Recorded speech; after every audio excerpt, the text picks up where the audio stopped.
Atom के बारे में, और एटम में हम लोग इतना पढ़ चुके हैं कि न्यूक्लियस है और इसके चारों तरफ इलेक्ट्रॉन घूम रहे हैं। तो atom consist of what? Nucleus plus electron.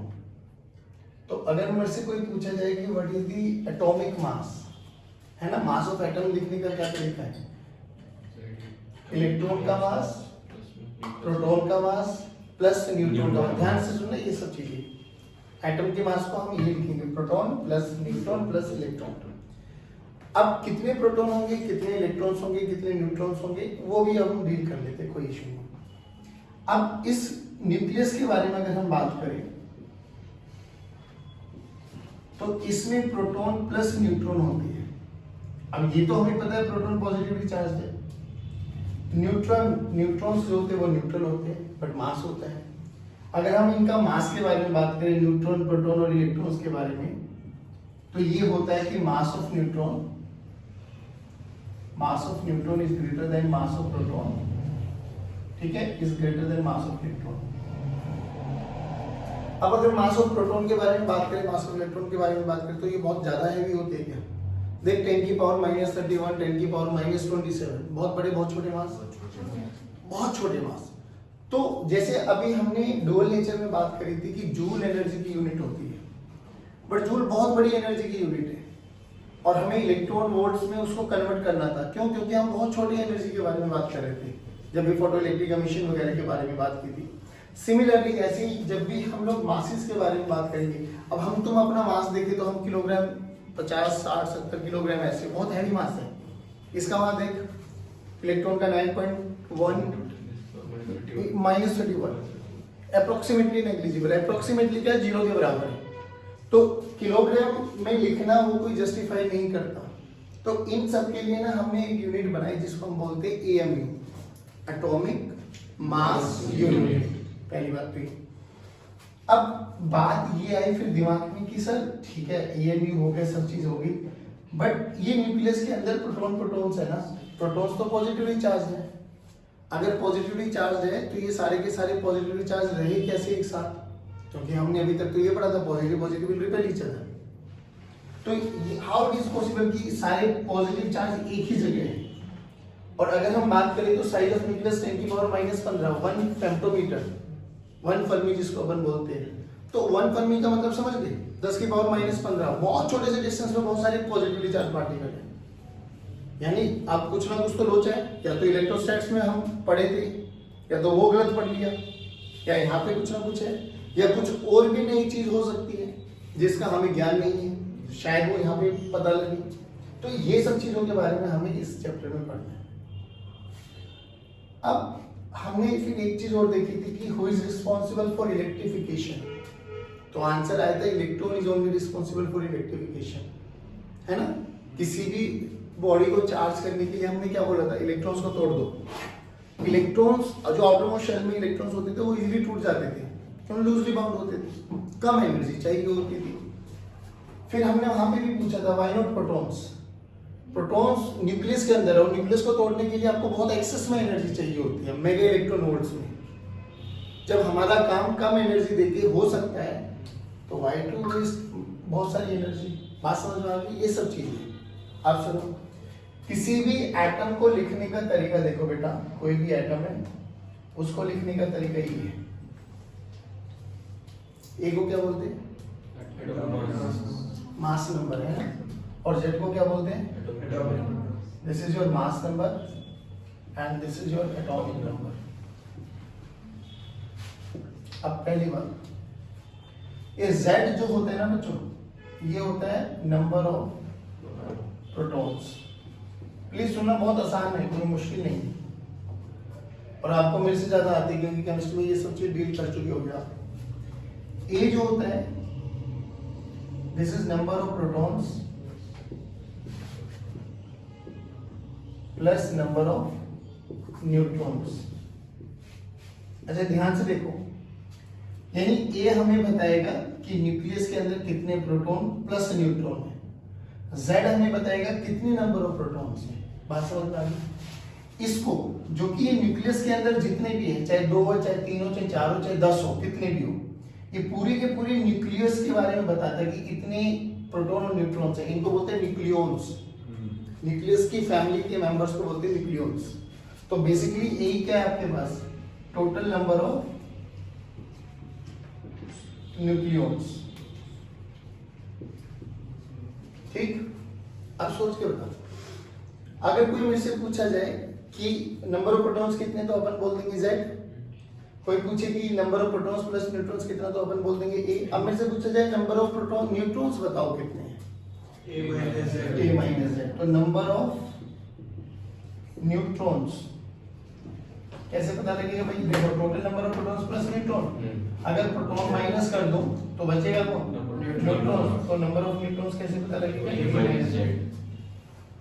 और अब याद करो जे बाबा ने क्या बोला कि कोई भी एटम इलेक्ट्रिकली न्यूट्रल होते हैं। इलेक्ट्रिकली न्यूट्रल का मतलब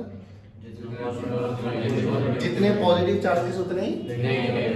अगर एटम न्यूट्रल है यानी इस पे ना प्लस लिखा हुआ है ना माइनस लिखा हुआ है, तो दैट मींस कि जितने नंबर ऑफ पॉजिटिव चार्जेस हैं उतने ही नंबर ऑफ, यानी if atom is electrically neutral, it means number of protons is equal to number of electrons। ठीक है भाई, ठीक। अब अगर हमसे पूछा जाए what is the total mass of an atom, तो मास ऑफ एन एटम क्या हो जाएगा, मास ऑफ इलेक्ट्रॉन, कितने इलेक्ट्रॉन से वो Z बताएगा अगर न्यूट्रल है तो। मास ऑफ प्रोटॉन, कितने प्रोटॉन Z बताएगा। मास ऑफ न्यूट्रॉन, कितने न्यूट्रॉन्स A माइनस Z बताएगा। इधर समझ में आ गया। अच्छा ये तो हुआ एटॉमिक मास, लेकिन अपन जो डील करेंगे इस चैप्टर में न्यूक्लियस के बारे में बात करेंगे, तो हमें न्यूक्लियर मास चाहिए होता है ना। न्यूक्लियर मास कैसे निकालूंगा जल्दी बोलो, तो क्या हो गया सर, न्यूक्लियस में दो ही चीजें, प्रोटॉन और नो इलेक्ट्रॉन। इलेक्ट्रॉन है ही नहीं, ध्यान रखना। अगर हमें एटॉमिक मास पता लग जाए तो एटॉमिक मास को देखना क्या, मैं एटॉमिक मास को ऐसे भी लिख सकता हूं, m atomic m nuclear plus m of electrons, है ना। अगर मुझे एटॉमिक मास पता है और मुझे न्यूक्लियर, क्योंकि मुझे बेसिकली मुझे डील करना होगा न्यूक्लियर मास के लिए, तो क्या मास ऑफ इलेक्ट्रॉन्स को माइनस कर दूं तो भी मास ऑफ एटॉमिक न्यूक्लियर मिल जाएगा। अब ऐसे क्या देखोगे, पता है ना, टोटल एटम है, एटम में से इलेक्ट्रॉन के मास को अगर माइनस कर दूं तो न्यूक्लियस ही तो बचाना। ऐसे क्या देख रहे हो, यस सर, पक्का है ना। तो बहुत सिंपल सा लॉजिक है। 5 में से 3 गए, कितने बचे, 2। वो सेम मैथमेटिक्स है, ये टोटल 5 है, ये 2 मान लो, तो हमें तो ये चाहिए ना, 3 मिल जाता है, कोई बड़ी बात नहीं। समझ में आया। चलो अब हमने बोला कि 1 AMU को कैसे डिफाइन किया जाए। देखो रेफरेंस के लिए कार्बन C612 माना, उसका 1/12 पार्ट जितना भी मास होगा ना दैट इज 1 AMU के बराबर। तो 1/12 पार्ट ऑफ कार्बन C612 ऐसे लिखते हैं ना। अच्छा ये C612 का मतलब बताओ, कितने प्रोटॉन्स, 6, कितने न्यूट्रॉन्स, 6, कितने इलेक्ट्रॉन्स, 6 अगर न्यूट्रल है तो, और न्यूट्रल है। अच्छा अगर मैं इसमें यहाँ पे प्लस लिख दूं तो इसका मतलब बताओ, एक कम। परफेक्ट। चलो तो देखो अगर मेरे से पूछा जाए कि मास ऑफ कार्बन C612 कितना होगा, तो हम लिख सकते हैं इसमें 6 प्रोटॉन्स हैं, 6 इलेक्ट्रॉन्स हैं और 6 न्यूट्रॉन्स है। सही बोल रहा हूं मैं,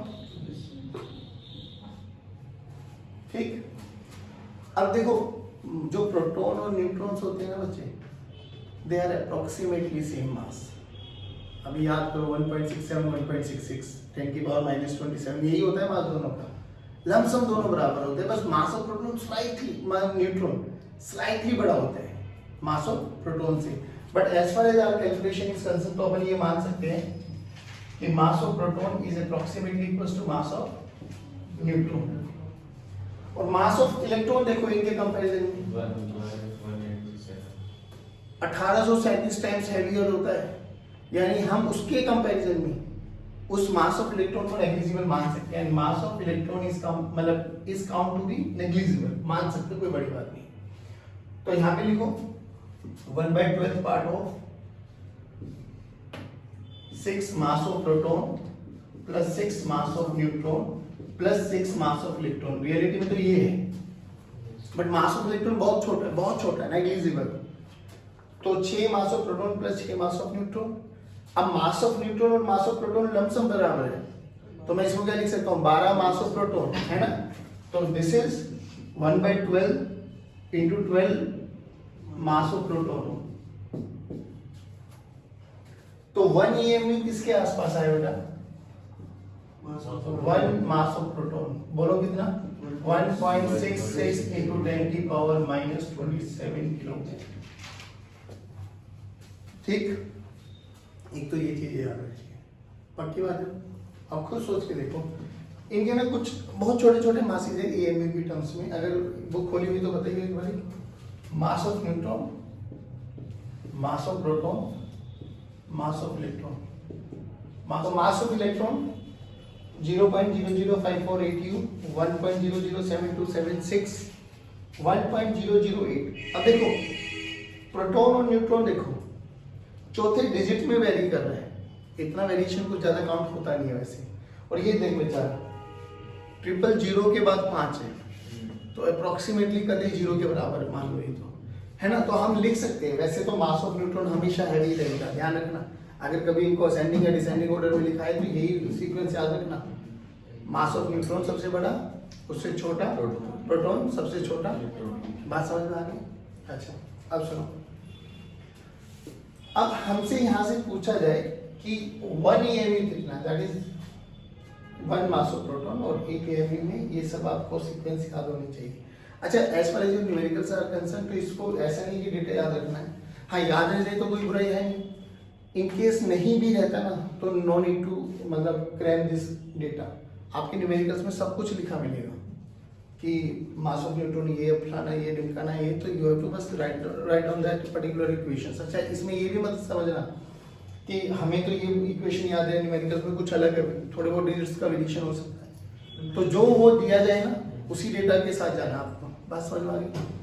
अब इनके बेसिस पे आपके पास है ना टाइप्स ऑफ एलिमेंट्स आते हैं। जैसे आप लोगों ने केमिस्ट्री में पढ़ा होगा आइसोबार्स, आइसोटॉप्स, आइसोटोन्स और आइसोबार्स, आइसोटॉप्स, आइसोटोन्स, है ना। हाँ, आइसोबार्स में बताओ जिनका ए सेम होता है। अब देखो ऐसे याद करो, बार का मतलब टॉप, जिनके ए सेम आइसोबार्स, आइसोटॉप्स जिनका बॉटम सेम, जिनका जेड सेम, आइसोटोन जिनका ए माइनस जेड सेम। सुनो, आइसोबार्स, आइसोटॉप्स जेड से, और ए माइनस जेड जिनका सेम आइसोटोन्स बोलते हैं। बात समझ में आ गई? बताइए आइसोबार, आइसोटॉप्स, आइसोटोन्स में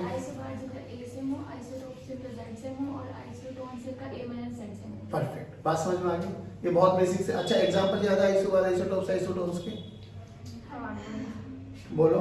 आइसोटोप्स के तो हाइड्रोजन के वो आ जाएंगे 1H1, 2H1, 3H1। ये क्या बन गया? आइसोटोप्स, जिनका जेड सेम है भाई। Yes sir. और बोलो। आइसोबार्स के तो हो जाएगा 11 and 22 और एक दो चीजें ना आपको क्रैम कर लेनी, याद रखना है आपको। 2-3 चीजें कई बार पूछ लिया जाता है 1 नंबर में। व्हाट आर आइसोटोप्स, कोई भी 2-3 एलिमेंट्स लिख के दिखा दो। व्हाट आर आइसोबार्स लिख के दिखा दो, ठीक है ना। ये डेटा याद रखने का। यहाँ तक समझ में आया? देखो इसको, बहुत छोटी सा वेरिएशन देखते हैं। अगर हमने लिखा कोई भी एटम है ये, अच्छा अब इसमें देखना, कई बार आपको ना मास ऑफ एटम अगर हमें लिखना मिले, जैसे बोला गया मास ऑफ एटम कितना हो जाएगा, AMU। अगर A के पीछे AMU लिखा जाए तो that stands for mass of atom. अब 1 मोल ऑफ मास क्या होता है?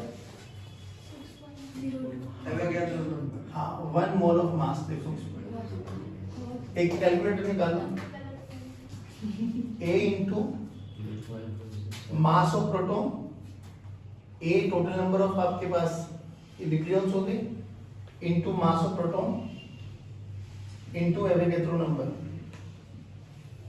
कैलकुलेटर करो एक बार। ए इंटू 1.66 इंटू 10 की पावर -27 एवोगैड्रो नंबर बोलना 6.023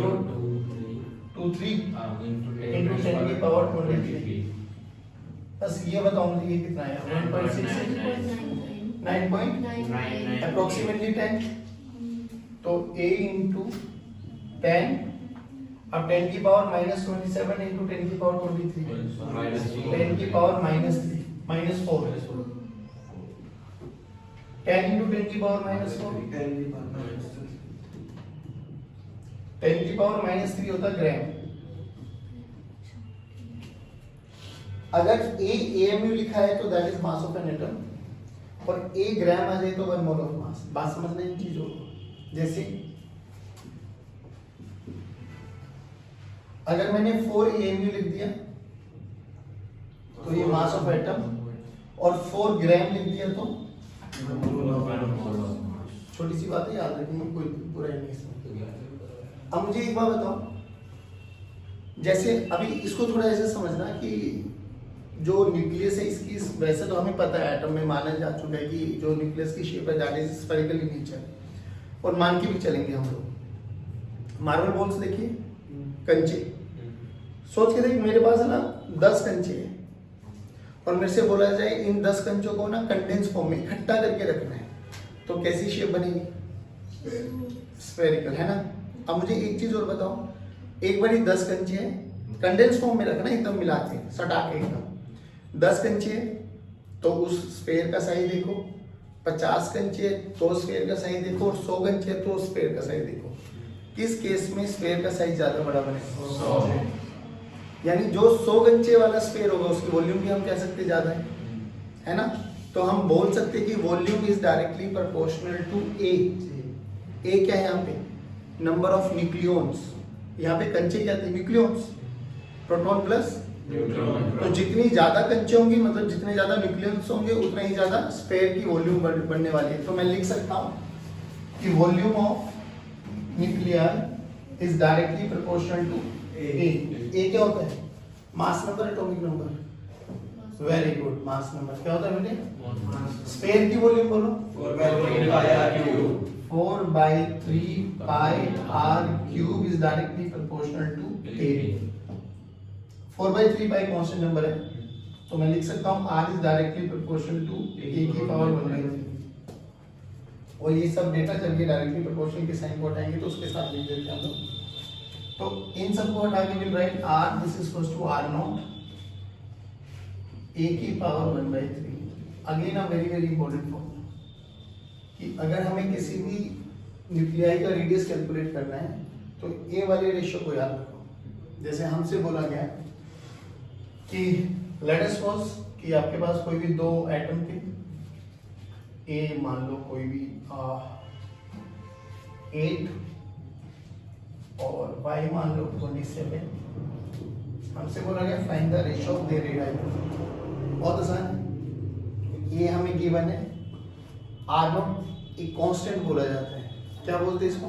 फर्मी कांस्टेंट। ये फर्मी कांस्टेंट की वैल्यू कितनी होती है? 1.2 into 10 की पावर -15 यानी 1.2 फर्मी।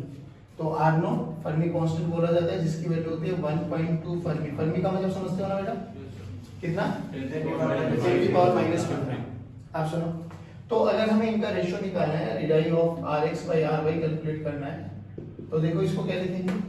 r नॉट तो r नॉट ही रहेगा, ठीक है। a की पावर ये 8 की power 1/3 divided by r not 27 की पावर 1/3।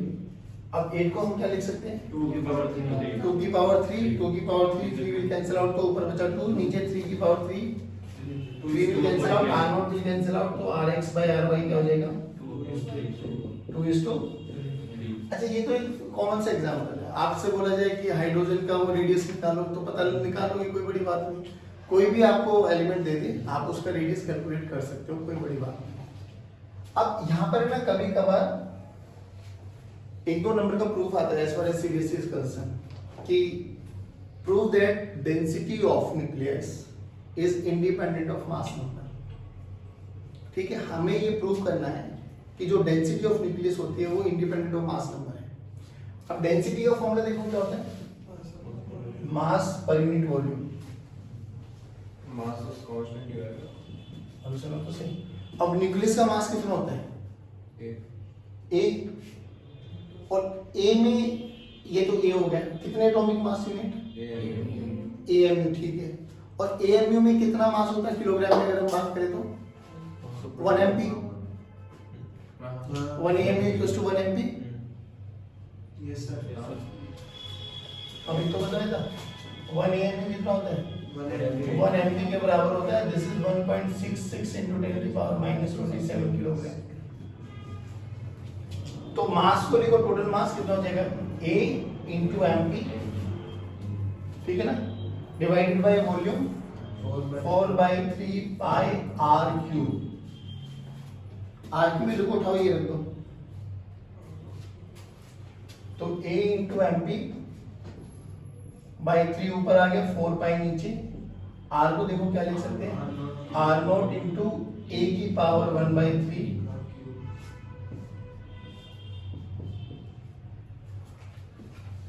गलत लिखा है। कुछ गड़बड़ कर दिया, आपने आर नोट की पावर से लिखनी थी बस सही है। हाँ सही है। ठीक है। अब देखो क्या हो गया, 3 into a into mp 4 pi r0 का क्यूब into a। ठीक, डन। ये कांस्टेंट, ये कांस्टेंट, ये कांस्टेंट, ये कांस्टेंट, ये कांस्टेंट, तो जो डेंसिटी आती है दिस स्टैंड्स फॉर 2.10 की पावर 17 किलोग्राम पर metre, which is approximately constant for a whole nuclei।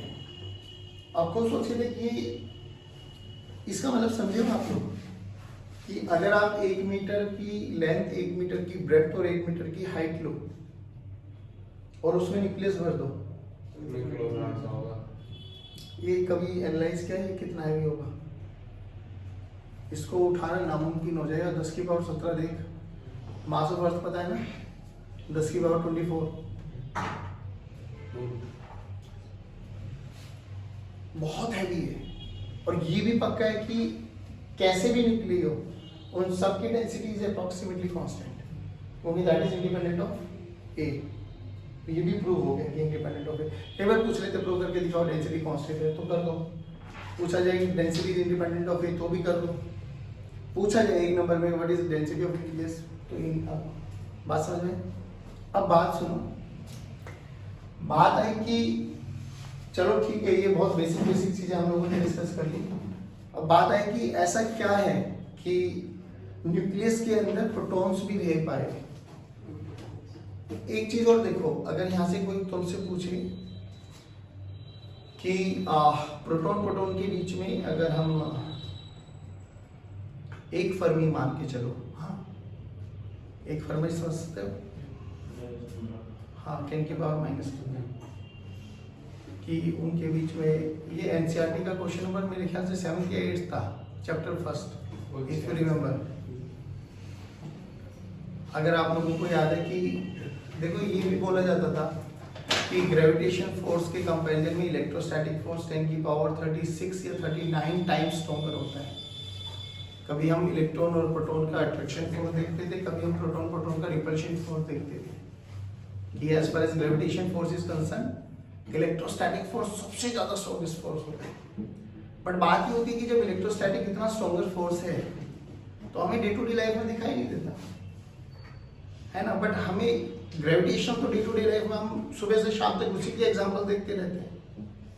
तो कोई भी गेम देखो, सब में ग्रेविटेशन फोर्स इन्वॉल्व है ना, जबकि इलेक्ट्रोस्टैटिक फोर्स उसके कंपैरिजन में बहुत हैवी है। पर रीजन यहाँ आता था कि जो ग्रेविटेशन फोर्स का सोर्स है वो एक मास है Gm1m2/r², और इसका जो सोर्स है वो चार्ज है, और हर किसी पे चार्ज हो इसकी कोई गारंटी नहीं है तो सही, बट नेट चार्ज 0 है। तो हमें कहीं ना कहीं कोई ना कोई तरीकों से उस पर चार्ज इंड्यूस कराना होता था।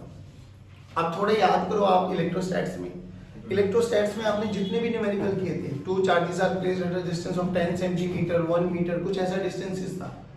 यहाँ पे देख न्यूक्लियस के अंदर कितना डिस्टेंस है, 1 फर्मी तो उसका पूरा साइज है।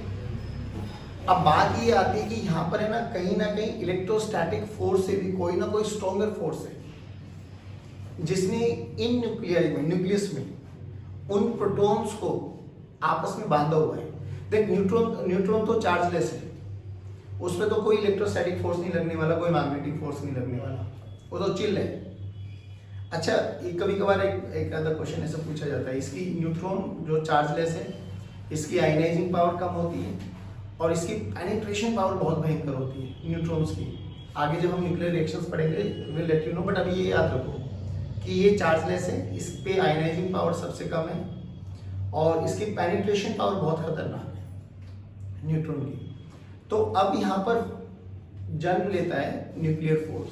अब याद करो चैप्टर 1 ऑफ 11th स्टैंडर्ड कि नेचर में 4 फोर्सेस थी, nuclear forces, strong and weak, gravitational force और इलेक्ट्रोस्टैट्स।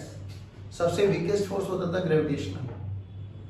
अब मेरी बात सुनो, तो यहाँ पर न्यूक्लियर फोर्स का जन्म हुआ कि भाई देखो जाहिर बात है ये सबके दिमाग में कल्पना चल रही थी कि ऐसा क्या हो गया, इलेक्ट्रोस्टैट्स में तो बता रहे थे पॉजिटिव छोड़ देंगे तो भागेंगे, इधर भागेंगे उधर भागेंगे, यहाँ तो सारे पॉजिटिव एक जगह है और वो भी बहुत छोटे से स्पेस में, बहुत छोटे से साइज में।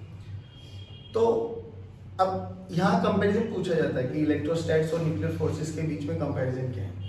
सबसे पहली बात, जो ये न्यूक्लियर फोर्स है, ठीक है ना, जिसको हम न्यूक्लियर फोर्स बोलेंगे, अब ये हमेशा फोर्स ऑफ अट्रैक्शन है। कैसा फोर्स है? Force of attraction. इलेक्ट्रोस्टैट्स कैसा था? इंटरेक्शन था, वो अट्रैक्शन भी हो सकता था और रिपल्शन भी हो सकता था, पहली बात। दूसरी बात, ये हर एक न्यूक्लियन के बीच में लगने वाला है। न्यूक्लियन का मतलब प्रोटॉन प्रोटॉन पे भी लगेगा, प्रोटॉन न्यूट्रॉन पे भी लगेगा, न्यूट्रॉन न्यूट्रॉन पे भी लगेगा। भाई यही तो कॉम्बिनेशन बन सकता है, प्रोटॉन और न्यूट्रॉन है तो प्रोटॉन प्रोटॉन पे भी लग सकता है, न्यूट्रॉन न्यूट्रॉन पे भी लग सकता है, न्यूट्रॉन प्रोटॉन पे भी लग सकता है। खुद सोच के देखा, अगर न्यूट्रॉन न्यूट्रॉन पे लग रहा है, न्यूट्रॉन प्रोटॉन पे भी लग रहा है, तो ये चार्ज पे कोई डिपेंडेंट नहीं है, क्योंकि न्यूट्रॉन न्यूट्रॉन पे तो चार्ज है ही नहीं, फिर भी फोर्स लग रहा है, अट्रैक्शन का फोर्स है, तो इसका मतलब ये इंडिपेंडेंट ऑफ चार्ज है, वो डिपेंडेंट था चार्ज पे। सबसे अच्छी बात है ये शॉर्ट रेंज फोर्स है। शॉर्ट रेंज का मतलब अगर r की वैल्यू दो प्रोटॉन दो न्यूट्रॉन्स के बीच में अगर r की वैल्यू 10⁻⁻15 यानी 1 फर्मी तक है, तो ये दुनिया का सबसे स्ट्रॉन्गेस्ट फोर्स। बट ये अपनी वैल्यू एक्सपोनेंशियली डिग्रेड कर देता है जैसे ही डिस्टेंस इससे थोड़ा सा भी बढ़ जाता है। अब मुझे एक बात बताओ, r⁻−15 के कंपैरिजन में r⁻−16 और r⁻−14 कौन ज्यादा बड़ा है? -14। तो ध्यान रखना, r⁻−15 तक ये सबसे स्ट्रॉन्गेस्ट फोर्स है। -14, -13, -12, -11 जैसे ये डिस्टेंस थोड़ा सा भी बढ़ता है तो ये एक्सपोनेंशियली कम होता है। बात समझ में आई? क्या क्या प्रॉपर्टीज बोली? चार्ज के इंडिपेंडेंट है, फोर्स ऑफ अट्रैक्शन है, हर एक न्यूक्लियन के बीच में लगेगा, शॉर्ट रेंज फोर्स होता है, बहुत भयंकर फोर्स होता है। डिस्टेंस बढ़ाओगे तो ये एक्सपोनेंशियली घट जाता है। अब अगर दो प्रोटॉन्स 1 फर्मी पे रखे हुए हैं तो इनके बीच में लगने वाले कौन कौन से फोर्सेस हो सकते हैं? दो प्रोटॉन्स 1 फर्मी के डिस्टेंस पे लगे हुए, तो एक तो अभी भी पढ़ा है कि ये अट्रैक्शन का फोर्स है, तो एक तो न्यूक्लियर फोर्स लगेगा और एक इलेक्ट्रोस्टैटिक फोर्स को हम इग्नोर नहीं कर सकते, लगेगा तो जरूर। हाँ, अगर न्यूक्लियर फोर्स बहुत ज्यादा है तो वो क्या करेगा? बांधे रखेगा।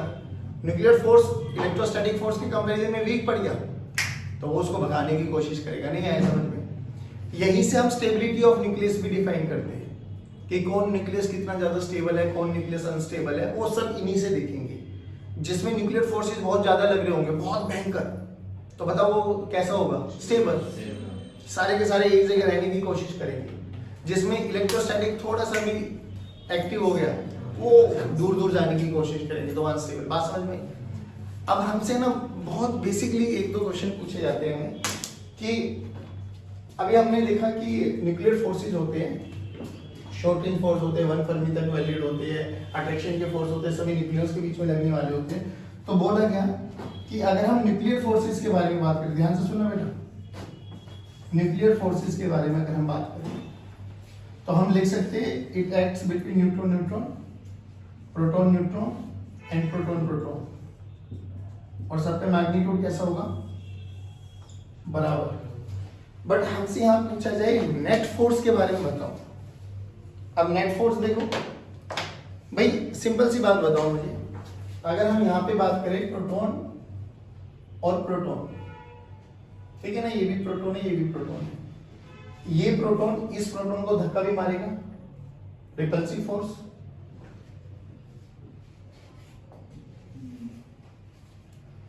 ये प्रोटॉन इस प्रोटॉन को खींचेगा भी, न्यूक्लियर फोर्स के कंपैरिजन में, ठीक। प्रोटॉन और न्यूट्रॉन के बीच में देखो, ये प्रोटॉन इस न्यूट्रॉन को खींचेगा because of nuclear force, no repulsive force है। न्यूट्रॉन न्यूट्रॉन के बीच में देखो, Fn ओनली, तो यहाँ पे Fe0 है, यहाँ पे भी Fe0 है। अब कोई मेरे से पूछा जाए कि व्हाट अबाउट नेट फोर्स, क्या नेट फोर्स भी तीनों का बराबर रहेगा? नहीं, देखो इन दोनों का सेम रहेगा, देख पिक्चर, सेम डिस्टेंस पे इस पे भी उतना ही फोर्स लगेगा, इस पे भी, क्योंकि दोनों में इलेक्ट्रोस्टैटिक फोर्स एक्शन है।